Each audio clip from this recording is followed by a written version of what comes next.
नमस्कार किसान भाइयों, मैं हूं जय प्रजापति, अनुविभागीय कृषि अधिकारी एवं सहायक संचालक कृषि जिला दमोह। आप देख रहे हैं जगत कृषि संदेश। मैं आज फिर अपनी वही पुनः बात को दोहराना चाहता हूं कि खेती करो ऐसी कि सभी किसान बंधु करना चाहें आपके जैसे। तो आज का जो हमारा संदेश है वो ये है कि सोयाबीन और दलहनी फसलों में जो है रिच फरो या ब्रॉड बेड फरो मेथड से किस प्रकार से आप बोनी करें, ये हमारा आज का संदेश है। तो मैं किसान बंधुओं को बताना चाहता हूँ कि खरीफ मौसम में विगत कई सालों से ऐसा देखा गया है कि सोयाबीन की फसल हो या कोई भी दलहनी फसल हो, जैसे जो है मूंग है, उड़द है, इनमें असामान्य वर्षा के कारण या जो आकस्मिक वर्षा के कारण कई सालों से नुकसान होता जा रहा है, जिससे हमारे सोयाबीन की फसल और मूंग उड़द की फसल में खरीफ के मौसम में निरंतर नुकसान होने से उत्पादन में कमी देखी जा रही है। तो इस समस्या से बचने के लिए दो विधियां बहुत ही कारगर सिद्ध हो रही हैं। एक तो है रिच फरो मेथड और दूसरा है ब्रॉड बेड फरो मेथड। तो मैं किसान बंधुओं से बताना चाहता हूं कि इन दोनों विधियों से ही असामान्य वर्षा, चाहे वो सूखे की स्थिति हो या फिर अतिवृष्टि की स्थिति हो, दोनों से ही फसल को सुरक्षा प्राप्त होती है। तो आज मैं इन्हीं दो विधियों के बारे में चर्चा करना चाहता हूं। सबसे पहले मैं चर्चा करूंगा रिच फरो पद्धति की। तो रिच फरो मतलब मेड़ एवं नाली पद्धति।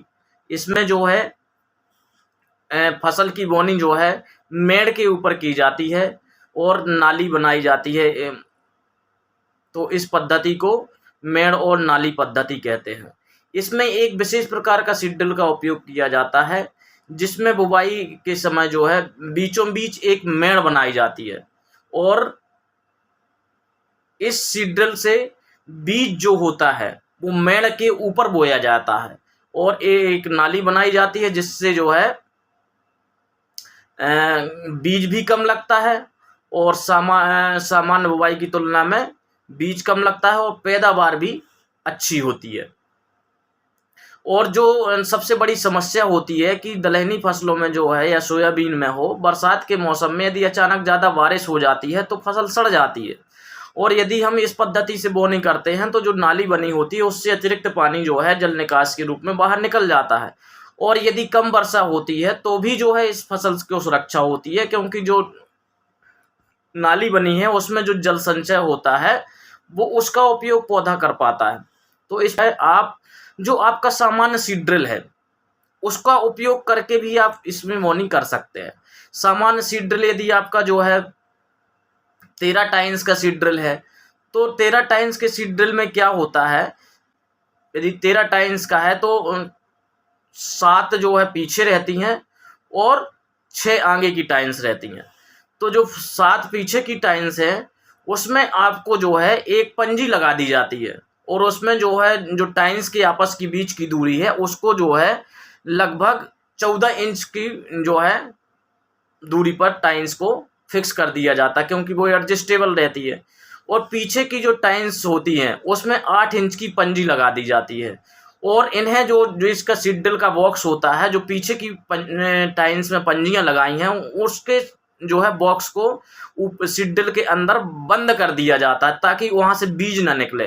सिर्फ आगे की जो टाइन्स होती हैं उनमें कुशिया नहीं लगाया जाता और उसमें जो है बीज आगे की टाइन्स से ही गिरने दिया जाता है, पीछे की टाइन्स को बंद कर दिया जाता है। तो जो आपकी सामान्य सीडड्रिल होती है उसको भी आप इसमें बदल सकते हैं, चाहे वो 11 टाइन्स की हो तो भी आप इसमें बदल सकते हैं, 13 टाइन्स की हो तो भी आप इसमें बदल सकते हैं। आगे की जो टाइन्स है उसमें कुशिया नहीं लगाना है और पीछे की जो टाइन्स है उसमें 8 इंच की पंजी लगा देना है और जो टाइन्स के बीच की दूरी है उसको 14 इंच पर फिक्स कर देना है। तो इसमें जो है क्या होता है कि जो है आपकी बोनी जो है मेड़ पर होती है और मेड़ के बगल से ही जो है एक नाली बनी होती है, जिससे जल निकास भी आसानी से हो जाता है। तो इसके फायदे क्या हैं रिच फरो पद्धति के? तो इसके फायदे बहुत सारे हैं। एक तो इसमें जो है बीज की बचत होती है, पानी की बचत होती है आपको कम पानी देने की आवश्यकता होती है, क्योंकि पानी जो दिया जाता है इसमें वो जो है जो नाली रहती है उसमें पानी दिया जाता है। तो इसमें जो है लगभग 30% तक की पानी की बचत हो जाती है। खरपतवार प्रबंधन सरल हो जाता है, क्योंकि इसमें जो नाली होती है, अधिकतर खरपतवार कहाँ उगते हैं? नाली में उगते हैं। तो इसमें यंत्रों के माध्यम से जो है हम खरपतवार नियंत्रण कर सकते हैं। फसल गिरने की समस्या नहीं होती। फसल, क्योंकि जो अपनी फसल है वो काहे में मेड़ पर बोई जाती है, तो उसमें फसल गिरने की समस्या, फसल क्योंकि ज़्यादा वो हो जाती है तो फसल क्या हो जाती है? बिछ जाती है, ज़मीन में गिर जाती है। तो इसमें जो है ये समस्या नहीं होती है। और मिट्टी की सघनता कम करता है। मिट्टी, यदि अपन खेत में चलेंगे, जैसे आपको बीडीसाइड डालने के लिए खेत में जाना है या पानी देने के लिए जाना है, तो मिट्टी क्या होती है? दब जाती है।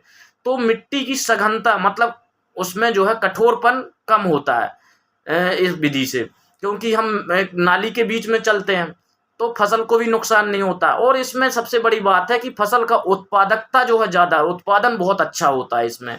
और इसमें सबसे बड़ी बात है कि जो फसल को खरीफ के मौसम में नुकसान होता था अतिवृष्टि से, वो इसमें जो है आवश्यकता से अधिक जल जो है नाली के माध्यम से खेत से बाहर निकल जाता है। और यदि वर्षा कम भी होती है तो जो नाली में जो है पानी का संचय है वो जो है इसमें इसका उपयोग फसल कर पाती है। तो इसमें पानी की भी बचत होती है और हमारी जो मिट्टी है उसमें जल संचय भी ज़्यादा होता है, क्योंकि नालियों में जो पानी भरा रहता है उससे जो है मृदा की जो है वाटर लेवल भी अच्छा हो जाता है। तो कम लागत में और कम जो है बीज में और कम पानी में हम जो है अच्छी पैदावार कर सकते हैं। इसमें देखा गया है कि आपकी जो सामान्य आप सीडड्रिल से बोनी करते हैं उससे लगभग 25 से 30% ज़्यादा उत्पादन इस पद्धति से देखा गया है। अब जो दूसरी पद्धति है उसके बारे में मैं चर्चा करना चाहता हूँ। ये दूसरी पद्धति जो है वो है ब्रॉड बेड फरो पद्धति।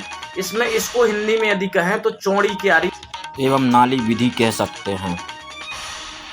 जो है अनिश्चित वर्षा, जो असामान्य वर्षा है उससे जो फसल को नुकसान होता है, चाहे वो अतिवृष्टि हो या सूखा की स्थिति हो, उससे जो नुकसान होता है उसके जो है नुकसान को इससे कम किया जा सकता है। यदि ज़्यादा वर्षा होती है तो इसमें ब्रॉड बेड बनाई जाती है, 4 कतारों के बाद एक नाली बनाई जाती है।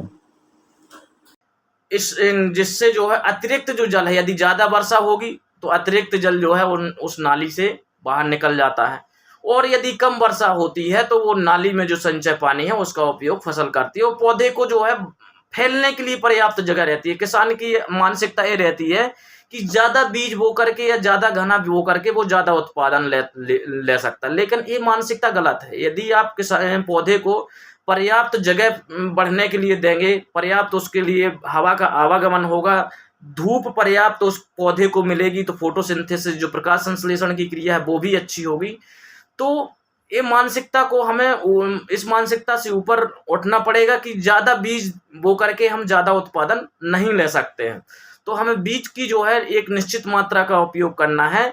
और ब्रॉड बेड और फरो पद्धति जो है इसमें चौड़ी क्यारी बनाई जाती है। लगभग 4 रो जो है, 4 क्यारी लाइन पंक्ति के बाद जो है इसमें नाली बनाई जाती है। इसमें भी एक विशेष प्रकार का सीडड्रिल उपयोग किया जाता है जिसको ब्रॉड बेड फरो सीडड्रिल कहते हैं।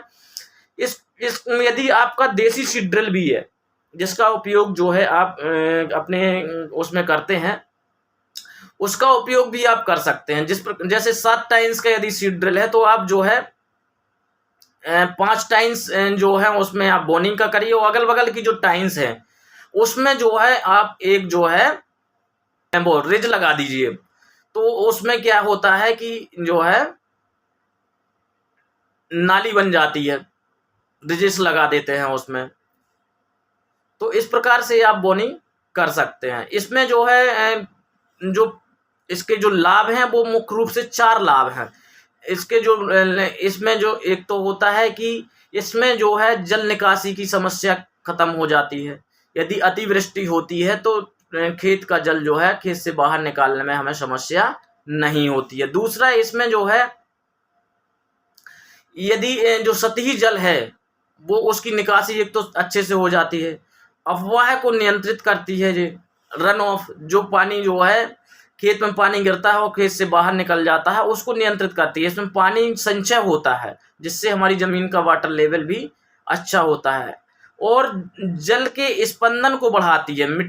अभी क्या होता है कि जब सामान्य सीडड्रिल से किसान बोनी करता है तो जो है ज़मीन में पानी संचय नहीं हो पाता, और जब हम इस पद्धति से करते हैं तो जो वो नाली बनी हुई है उसमें पानी संचय होता है, जिससे पौधे जो है पानी का उपयोग ज़्यादा से ज़्यादा कर सकते हैं। तो ये जल के स्पंदन को बढ़ाती है और अपरदन को भी कम करती है। ये मिट्टी का जो कटाव होता है, अपरदन होता है, उसको भी कम करती है इस पद्धति से। तो ये जो है मृदा की प्रोफाइल में नमी भंडारण को प्रोत्साहित करती है।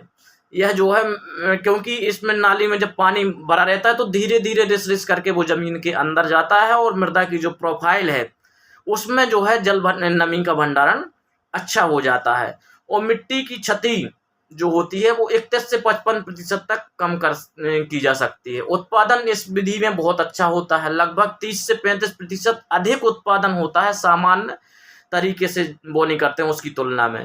और इसमें जो नाइट्रोजन फिक्सेशन करने वाले बैक्टीरिया होते हैं दलहनी फसलों में और सोयाबीन में, वो अच्छी तरह से काम करते हैं क्योंकि हवा का आवागमन अच्छा होता है, वायु संचार अच्छा होता है और मिट्टी में जो है जिसको हम वापसा बोलते हैं कि वायु और नमी की मात्रा का संतुलन यदि बना रहता है तो हमारी मिट्टी के अंदर जो सूक्ष्म जीव होते हैं वो बहुत अच्छे तरीके से कार्य कर सकते हैं। तो इसमें जो दलहनी फसलों में राइजोबियम बैक्टीरिया की जो गांठें पाई जाती हैं, नोड्यूल्स पाए जाते हैं, और वो क्या करते हैं वायुमंडल की नाइट्रोजन को हमारे जो है पौधे की जड़ों में स्थिरीकृत करते हैं।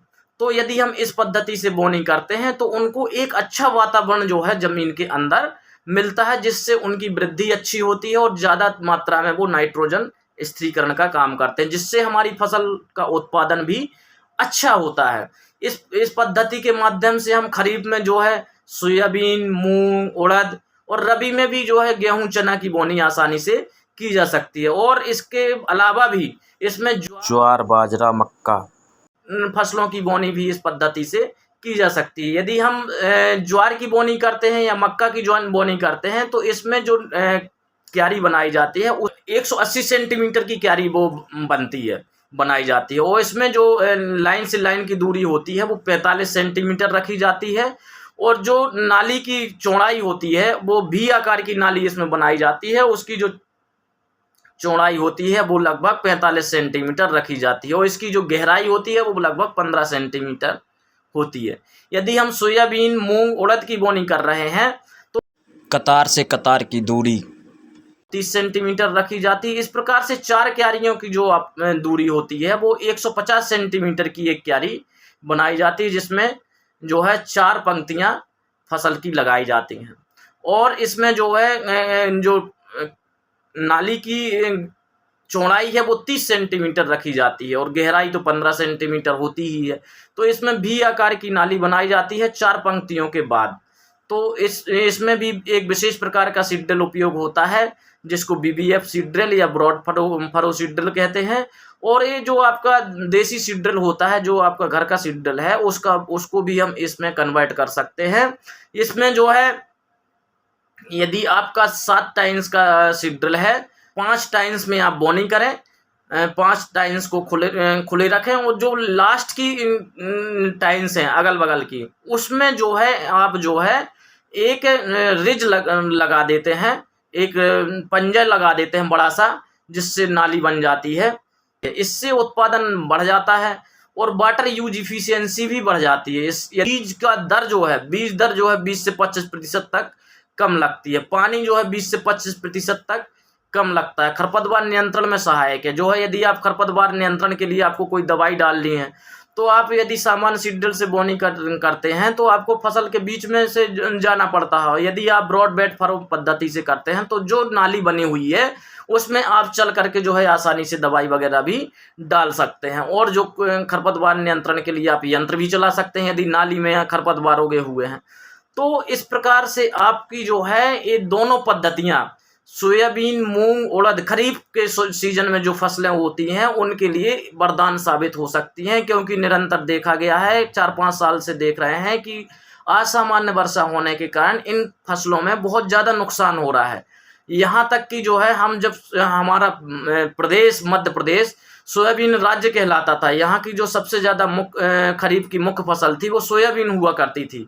अब लेकिन उसका रकबा धीरे धीरे कम होता जा रहा है और किसानों का रुझान भी इसमें कम होता जा रहा है, क्योंकि इसमें निरंतर जो है नुकसान हो रहा है फसल में। इसलिए किसान भाइयों से अनुरोध है कि आप जो है या तो रिच फरो पद्धति से या ब्रॉड बेड फरो पद्धति से बोनी करेंगे तो आपकी फसल का उत्पादन अच्छा होगा। और यदि आपकी जो है असामान्य वर्षा होती है, वर्षा अधिक हो जाती है तो भी आपकी फसल में कोई नुकसान नहीं होगा, और यदि कम वर्षा होती है तो भी आपकी फसल में जो है संचित जल जो रहता है नालियों में, वो संचित जल फसल को उपयोग हो जाता है, आपकी ज़मीन का वाटर लेवल बढ़ जाता है और आपका उत्पादन बहुत अच्छा होता है, आपकी कोई फसल में कोई क्षति नहीं होती है। तो मेरा सभी किसान बंधुओं से यही अनुरोध है कि आप इन पद्धतियों का उपयोग कर सोयाबीन, मूंग, उड़द और जो भी आप जो है फसलें बोना चाहते हैं, चाहे वो मक्का हो, ज्वार हो, बाजरा हो, इन फसलों को जो है आप इस पद्धतियों से बो सकते हैं और निश्चित ही आप अपना उत्पादन में वृद्धि कर सकते हैं। हमारे चैनल को लाइक, सब्सक्राइब एवं बेल आइकन ज़रूर दबाएं ताकि हमारे नए वीडियो के नोटिफिकेशन आपको प्राप्त हो सकें एवं शेयर करना ना भूलें। बहुत बहुत धन्यवाद।